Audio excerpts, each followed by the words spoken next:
Okay mga idol, tatay ng Sinalayan kasama ang PTA Federation Division at siyempre ang nag-iisang John Daps TV. Isa siya sa sponsor nitong ating outreach program na gagawin ngayon ng Federation ng PTA.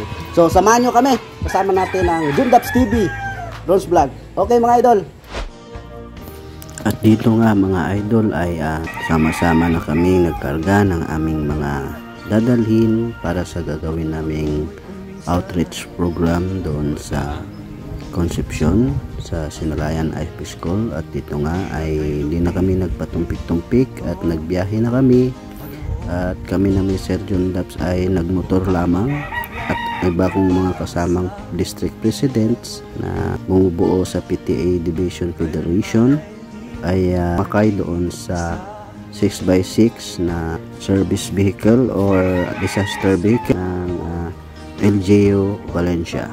Salamat din sa aming mayor na Asusena Warbas sa pagpapahiram sa amin ng kanilang sasakyan upang aming maayos na marating ang aming pupuntahan sa aming gagawing outreach. Samahan nyo kami mga boss idol sa ating pamimigay at pagpapakain sa mga batang IPs doon.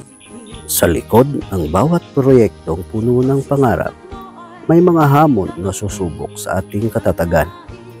Ito ang kwento ng Division Federated PTA, isang pangkat ng mga magulang, guro at komunidad na nagkaisa upang marating ang mga batang manubo sa Sinalayan IP School. Ngunit ang daan patungo sa pag-asa ay hindi laging madali.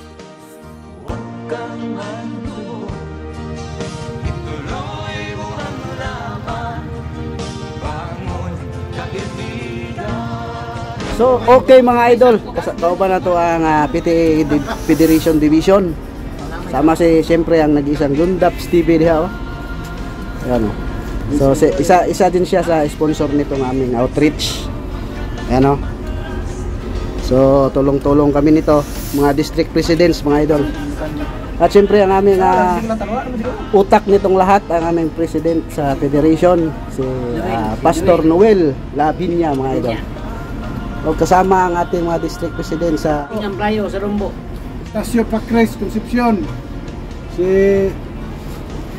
Sir Alex Abiliar sa Mapag, District 4, District 4, District 3, Ugoy Sioko, District 5, Glenn Dinunong, District 6, John Ray Sirano.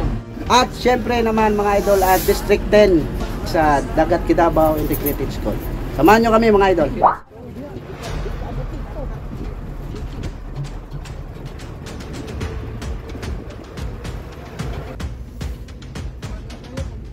Kaya ka?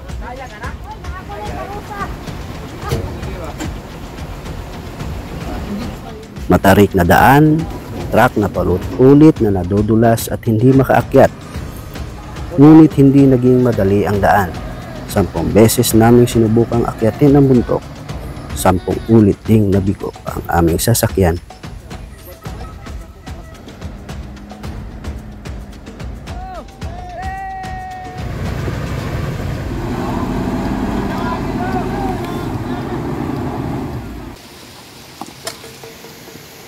Kaya't nagdesisyon kaming tawagan na lamang ang mga bata at hintayin sila sa paanan ng bundok.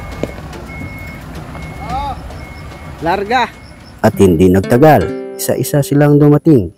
Ang iba'y nakapaa, pagod sa paglalakad, ngunit may mga ngiti sa labi at pag-asa sa puso. Sa bawat pagurang hakbang, sa bawat ngiti sa kabila ng pagod, ipinakita ng mga batang ito na ang pag-asa ay hindi nasusukat sa layo o hirap. Sila ang dahilan kung bakit patuloy tayong lumalaban.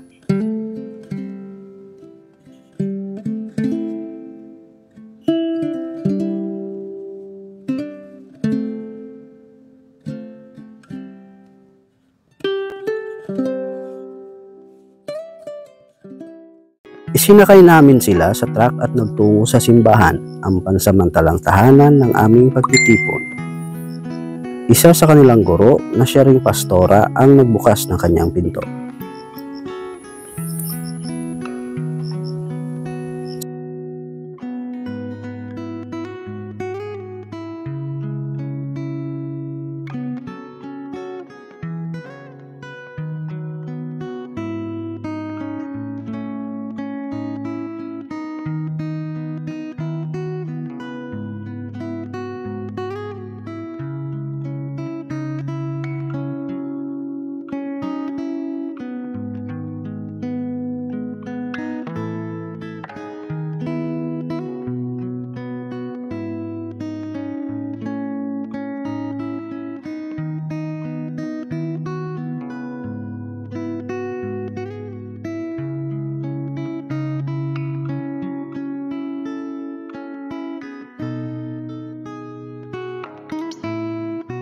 Sinalayan. Hindi na ito kuhan, hindi na may kuhan guys sa simbahan sa Pentecostal. Ipanyayon sa among Pigasyon President kasi Noel Labinya. Daghan kayong salamat kay napili ninyo ang among eskwelahan sa Sinalayan nga tigayunan sa inyong outreach. Daghan kayong salamat. Pasalamat kami uban sa ako ang kauban Ma'am Lendy Cadiz. Salamat uban usab sa mga ginikanan sa Sinalayan sa inyong paghatag og mga panalangin alang sa mga kabataan og usa ka rare ni nga mga kahigayunan sa alang sa mga kabataan tungod sa kalayo sa lugar nga Sinalayan unya kadaot pag sa dalan panagsaragid kaayo ang makaabot didto nga mga magadala sa mga hinabang o panalangin alang sa mga kabataan.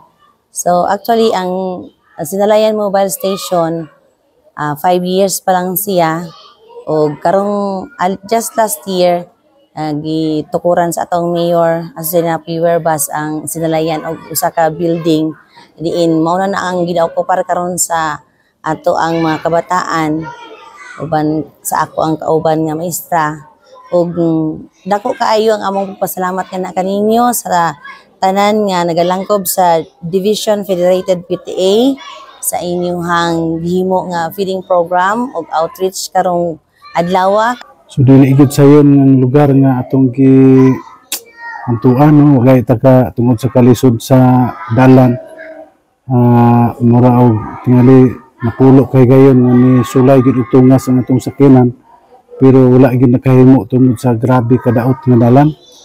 Mo ni siyang unta kung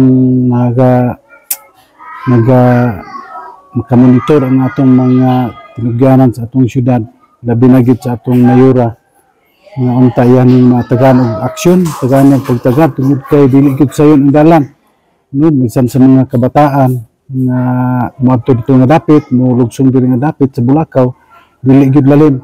Sa mga simpleng pagkain, bagong gamit sa eskwela at ilang munting regalo, nabigyan namin sila ng hindi lamang material na bagay, kundi pag-asang may nagmamalasakit.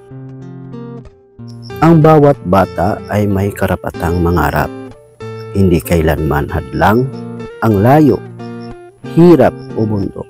Kung pusong handang maglingkod ang dala, ang bawat lapis, notebook at pagkaing inyong matanggap ay simbolo ng pagmamahal ng komunidad. Gamitin ninyo ito bilang sandata upang abutin ang iyong mga pangarap. Ang tagumpay ay hindi lamang nasusukat pagdating sa tuktok, kundi sa pagtulong sa kapwa sa kabila ng mga balakid. Salamat sa Division Federated PTA. Ito ay simula lamang, simula ng mas marami pang pag-abot, mas maraming ngiti at mas maraming pangakong tutuparin. Makiisa, makialam, magmalasakit, sapagkat sa bawat ngiting ating nabubuo, isang kinabukasan ang ating nahahabi. Sa mundong puno ng pagsubok, ang pag-asa ay nananatiling buhay sa mga kwentong tulad nito.